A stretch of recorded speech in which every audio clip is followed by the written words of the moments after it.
Hello mga kawarkats, another day, another vlog na naman tayo ngayon mga kawarkats.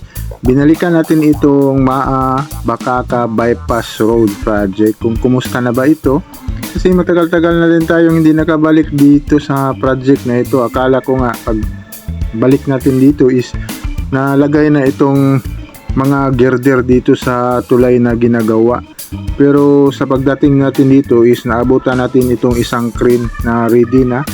Pero dadagdagan pa daw ito ng isang crane kasi dalawa talaga magangat nito mga girder, kasi kumpleto na itong mga girder na nandito at yung mga tendons daw nito, yung mga kable sa girder is kumpleto na rin, waiting for kuha na lang pagangat, paglagay dito sa mga girder dito sa mga poste. Yan, papunta tayo doon. Nandito tayo sa may Bypass Road. Itong bypass road na ito is papunta ng CP Garcia Highway. Yan, para titingnan natin itong kabuuan ng project. May bago pala dito, yung Coffee, Express Coffee. Yan o, dito sa may Bypass Road, kung mag-relaxing coffee kayo, may Express Beans Coffee na doon. Banda, bago lang yun. Drive-thru na coffee. Yan, papunta na tayo dito sa project. Dito sa may Bakaka Bypass Road, kasi matagal-tagal na talaga itong project dito. Nagsabi ng iba na wala na sigurong budget yan, naubos ng budget, pero nandyan pa yung mga trabante sa Rocky Construction, nandyan pa sila waiting for kuan sila para makabit yung mga girder. Kasi pag makabit na daw yung mga girder doon is magre-riprap pa daw sila, may gagawin pa silang riprapping sa area.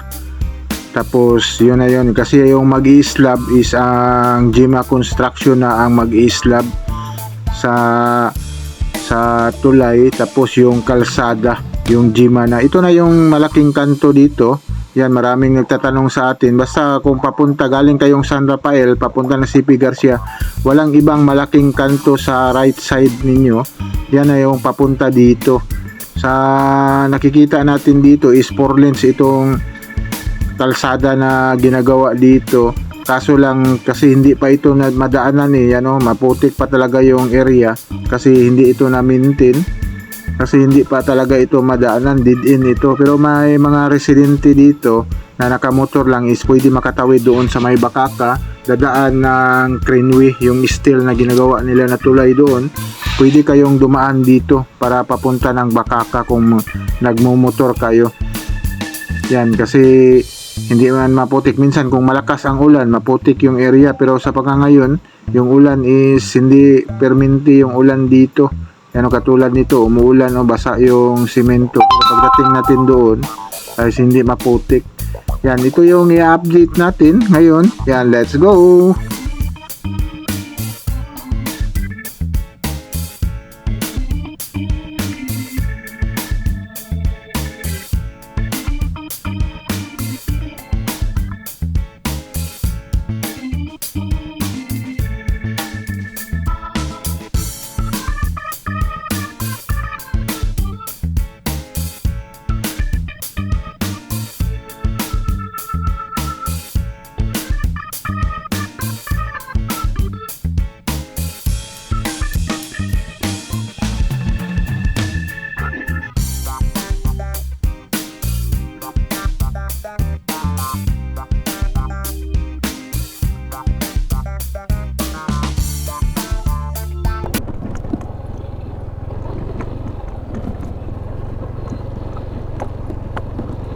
Iangat na nila.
Yan mga kawarkads, may crane na dito mga kawarkads. So, dagdagan pa daw ito ng isa na crane. Kasi ito na yung mag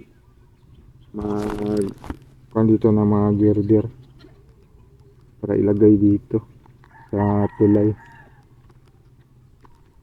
Yan, ito yung kung sabi ni Busing.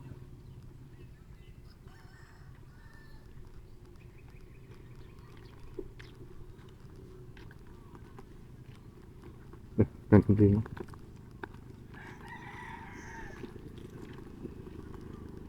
Ito yung mga gamit nila. Mga gamit nila dito. Yan, siguro ito yung magkukuha lang dito. Yan, ito yung gagamitin nila. Para kuhan siguro ito. Kasi itong kuhan dito parang dandahan siguro dalhin dito. Ito sa kung wala lang truck na kailangan dito. Yan, may mga gamit na. Para maangat na ito dito sa project kasi waiting na itong kuan na nila eh. Waiting na yung mga poste nila dito. Yan sa project na ito. Yan, sabi ni Bossing baka next week daw baka maangat na ito kasi dadagdagan pa ito ng isang crane para aangat sa malang girder kasi kumpleto na daw yung mga kable niyan at saka doon yan na kumpleto na.